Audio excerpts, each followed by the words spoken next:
Hola maestros, vamos a entrar ya directamente a hablar sobre las unidades que están programadas dentro, válgase la redundancia, del programa que aparece en la plataforma institucional y vamos a empezar a hablar con el tema de democracia y constitución, ahondando en conceptos y la situación actual de nuestra materia que es teoría de la constitución.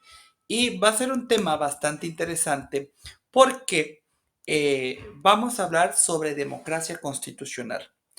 Cuando pensamos qué es la democracia y cómo se ejerce, inmediatamente vienen a nuestras mentes imágenes relacionadas con los partidos políticos, las campañas electorales, la publicidad que hacen los candidatos, la jornada electoral, el conteo de votos, trabajos de diputados, senadores, todo esto de la política.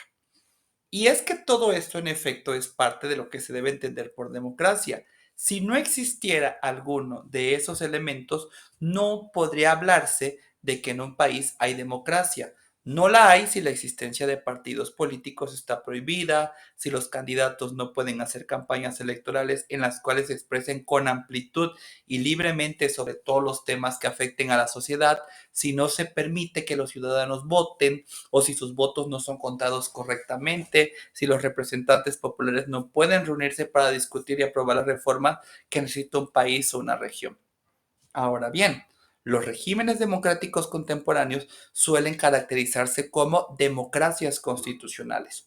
¿Qué quiero decir? Se trata de una forma de organización política que intenta ser democrática y que para lograrlo se dota de un texto jurídico que tiene la máxima jerarquía normativa llamado Constitución, el cual recoge en un nivel muy general las decisiones básicas de una determinada comunidad política. Desde su surgimiento, las constituciones han tenido dos tipos de contenido. Han establecido los derechos de las personas o de los ciudadanos y han organizado lo que se conoce como la división de poderes. Esos dos elementos integran lo que suele llamarse el contenido mínimo de cualquier constitución. Con el paso del tiempo, los textos constitucionales han ido incorporando otro tipo de contenidos, por ejemplo, preceptos relativos a la economía, al régimen de responsabilidad de los funcionarios, a cuestiones territoriales, entre otros muchos temas, pero siempre sobre la base articuladora de los derechos fundamentales de las personas y de la división de poder.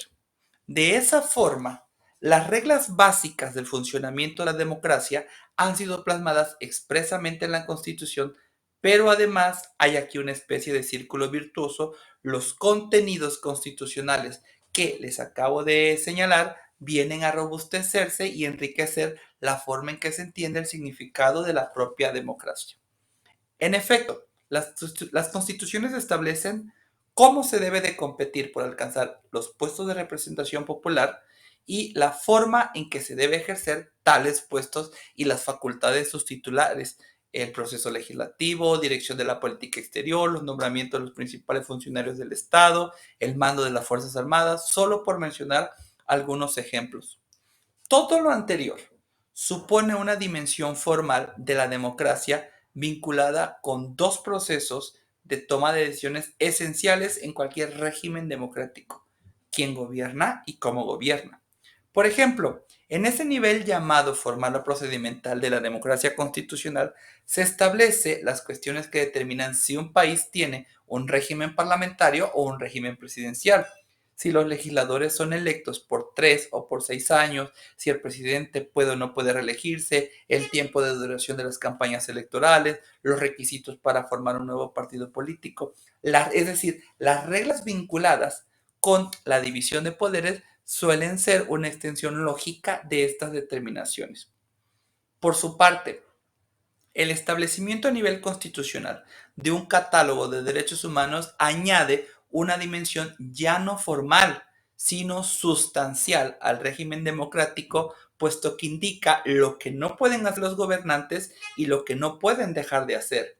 No es un juego de palabras. Las constituciones establecen mandatos que obligan a las autoridades a abstenerse de realizar ciertas conductas y otros mandatos que las obligan a hacer ciertas cosas, tomar determinadas decisiones o alcanzar algunos objetivos.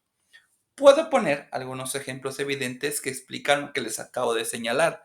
Si la Constitución establece que toda persona tiene libertad de expresión, eso significa que ninguna autoridad puede imponer la censura respecto de lo que se quiera decir o escribir cualquier persona. Si la Constitución establece que existe libertad de tránsito, eso implica que las autoridades no pueden detenernos de forma injustificada ni pueden impedir que nos desplacemos de un lugar a otro en la República.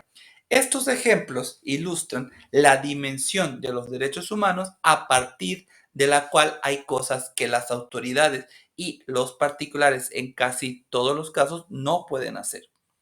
De la misma forma, si la Constitución señala que tenemos derecho a la educación, eso significa que las autoridades no pueden dejar de hacer ciertas cosas. Por ejemplo, no pueden dejar de prever un presupuesto para el sistema educativo, no pueden dejar de construir infraestructura necesaria para que se puedan tomar las clases, no pueden dejar de contratar maestros, de equiparar aulas, laboratorios, de diseñar planes de estudio, de establecer los requisitos para el acreditamiento de los niveles académicos, de expedir los títulos que corresponden a la obtención de cada grado académico. Y puedo seguir hablando más sobre educación. Algo parecido también puede decirse respecto al derecho a la salud, derecho a la vivienda, el derecho al agua, el derecho a la alimentación o el derecho al medio ambiente. Todos estos derechos están establecidos constitucionalmente y ordenan tareas a cargo del Estado, y si los poderes públicos no las cumplen, estarían violando la Constitución. La dimensión sustancial de la democracia, en consecuencia con todo esto que les acabo de señalar, no se refiere ya entonces a procedimientos y elecciones, sino al contenido del régimen democrático. Lo que la democracia puede hacer concretamente para mejorar la vida de los seres humanos. Por eso, los derechos humanos son la mejor forma de expresión de todos los valores que caracterizan a un sistema político democrático. Los derechos humanos son la expresión de valores tan democráticos como la igualdad, la libertad, la seguridad jurídica, los derechos de los pueblos, la tolerancia religiosa. Y al establecer en la Constitución una lista de derechos fundamentales, lo que en realidad estamos haciendo es juridificar la democracia. ¿Qué quiero decir? Darle forma jurídica y otorgarle de esa manera sustancia y contenido. Y de acuerdo con esto que les estoy diciendo, podemos afirmar que los conceptos de democracia y de constitucionalismo se nutren recíprocamente y dependen uno del otro. El constitucionalismo juridifica la democracia y le da forma expresa a través de la normatividad jurídica. La democracia, por su parte, es el régimen que en la práctica hace posible que se materialicen los valores de libertad, igualdad y seguridad jurídica que conforman la columna vertebral del constitucionalismo. La democracia constitucional es un régimen de gobierno que mezcla principios formales y sustanciales por un lado, las normas fundamentales relativas a quién y cómo gobierna, por otro, las normas sustanciales que indican lo que puede ser realizado por las autoridades y lo que no puede dejar de ser llevado a cabo, como expresión de los mandatos a través de los cuales se recogen los derechos fundamentales.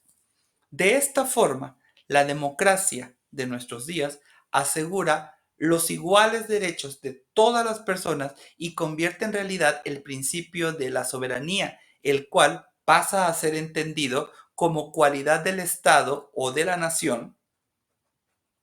Y aquí la soberanía nacional, como había sido planteada desde el surgimiento del Estado moderno, a ser una expresión de los derechos fundamentales de todas las personas. El individuo es, por lo tanto, el verdadero soberano como titular de los derechos de libertad, de igualdad y sociales que le permiten desarrollar una vida dotada de sentidos y significados elegidos por él mismo y por nadie más. Una vida que es ajena a actos arbitrarios provenientes de poderes públicos y privados, que sea desarrollada con plenitud y de forma consciente. Fue un gusto, nos estamos viendo próximamente.